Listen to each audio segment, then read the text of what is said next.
Hello everyone, good morning. তো আজকে দীঘাতে আমাদের লাস্ট দিন। তো আজকে ছিল বৃহস্পতিবার, এখন বাজে সকাল ওই 6:30 কি 7টা। তো ঘুম থেকে তো সবাই সকাল সকাল উঠে গেছি। তো আজকে আমরা যাব সবাই জগন্নাথ দর্শন করতে। তোমাদেরকে তো আগের দিন বললাম যে এমন ঘুম ঘুমিয়েছি যে বিকেলে যাওয়ার কথা ছিল, সেটা আর হয়ে ওঠেনি। তো আজকে নেক্সট দিন আর কি সকালবেলা আমরা সবাই যাব, তারপরে হচ্ছে জগন্নাথ দর্শন করে আমরা তোমরা মন্দারমণির উদ্দেশ্যে রওনা দেবো। তো যাই হোক, সকালবেলা স্নান ধান সবাই করে নিয়েছি, করে রেডি হয়ে গেছি। আর আমি খুব একটা সাজগোজ ভালোবাসি না আর কি, আগা করে ছোটোর থেকে। তো যাই হোক, কোনো রকম একটু মুখে সানস্ক্রিন আর একটুখানি লিপ লস লাগিয়ে নিয়েছি। তো যাই হোক, তারপরে চলে এসেছি জগন্নাথ মন্দিরে। আমাদের হোটেল থেকে জগন্নাথ মন্দির ছিল 5 থেকে 7 মিনিট, কিন্তু যেহেতু মা একটু হাঁটতে প্রবলেম হয়, আসতে দেরি হবে, তো সেই জন্য আমরা চলে এসেছি অটো করে। আর অটোতে তো 2 থেকে 3 মিনিট লেগেছে। তো যাই হোক, তারপরে লাইন দিয়ে মারা প্রসাদ কিনেছে, তো লাইন দিয়ে চলে এসেছি তোমার ভেতরে। তো অনেকটাই দেখলাম, যেখান থেকে লাইনটা স্টার্ট হয়েছে অনেকটা দূর থেকেই আর কি লাইন দিতে হচ্ছে। মানে লাইন বলতে মানে ব্যারিকেড দেওয়া, ওখান দিয়ে ঢুকতে হচ্ছে।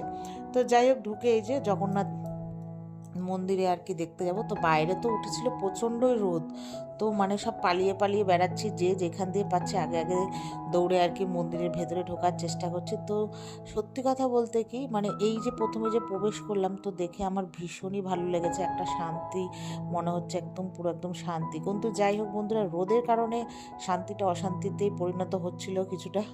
তো যাই হোক, এখানে দেখো আমি আর মেয়ে আর হচ্ছে এই যে ছাতা টাঙিয়ে নিয়েছি, বুঝতেই পারছো পরিমাণটা রোদের।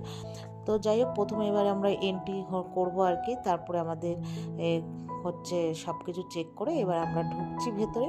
তো এই যে দেখো, এখানে ওরা একটা পুকুর টাইপের করেছে, এখানে হচ্ছে পদ্ম মানে ফুটেজ মানে গাছ করেছে, কিছু কিছু জায়গায় পদ্মও হয়েছে আর কি। তো এবার হচ্ছে এবার ভেতরে মেন যে জগন্নাথ দেবের দর্শন, তো সেটাতে আমরা আর কি ঢুকবো। তো প্রথমে মেয়ে আর বর গেল। তো বরকে বললাম এখান থেকে একটু প্রসাদ কিনে নাও, বাইরের প্রসাদগুলো খুব একটা আমার পছন্দ হচ্ছিলো না, মা আর মাসি কিনেছে। তো আমি ভেতর থেকে ওই এক জায়গায় লাড্ডু আর গজা বিক্রি হচ্ছিলো, তো সেখান থেকে আমি গজা নিয়েছি, লাড্ডুটাও নিয়ে নিই, খুচরো আর ছিল না বলে। তো যাই হোক, জগন্নাথ তো দর্শন করতে পারিনি, মানে পারিনি বলতে আমরা করেছি, মানে তোমাদেরকে আর ভিডিও শেয়ার করতে পারিনি, বারণ আছে। তো সেখান থেকে দর্শন করে আমি একটা গীতা কিনলাম আর একটা হচ্ছে ধূপ কিনলাম, ওগুলো আর ভিডিও করা হয়নি।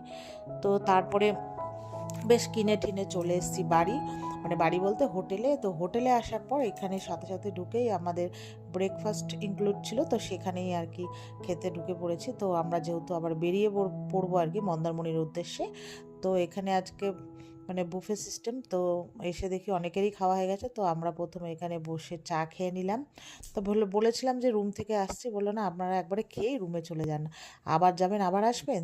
তো যাই হোক, এখানে প্রথমে নিলাম চা। তো আজকে মেনুতে ছিল হচ্ছে তোমার লুচি, পুরি, তারপরে ডিম সেদ্ধ, উপমা, তরমুজ, বাটার টোস্ট, যে যেটা খায়, জ্যাম, বাটার। তো যাই হোক, এখান থেকে আমি নিয়েছিলাম অল্প করে উপমা আর নিয়েছিলাম লুচি, পুরি, ডিম। তো আর চা খেয়েছি 2 কাপ থেকে 3 কাপ। ঠিক আছে, এবার খাওয়া দাওয়া করে একটু ঘরে গিয়ে বসবো, তারপরে আর কি বেরোবো। তো এই যে মেয়ে প্রথমে আর কি আমি তোমাদেরকে দেখিয়ে দিলাম। তো তারপরে মাকে আমার বস এনে দিল, আর ওইদিকে মাসিদেরকে মাসির ছেলে দিচ্ছে। তো মেয়ের পছন্দ মতো মেয়ের জিনিস নিয়ে নিয়েছে। আর আমার টোস্ট ফোস্ট অতটা খুব একটা ফেভারিট না, তো আমি লুচি পুরিটাই বেশি ভালোবাসি।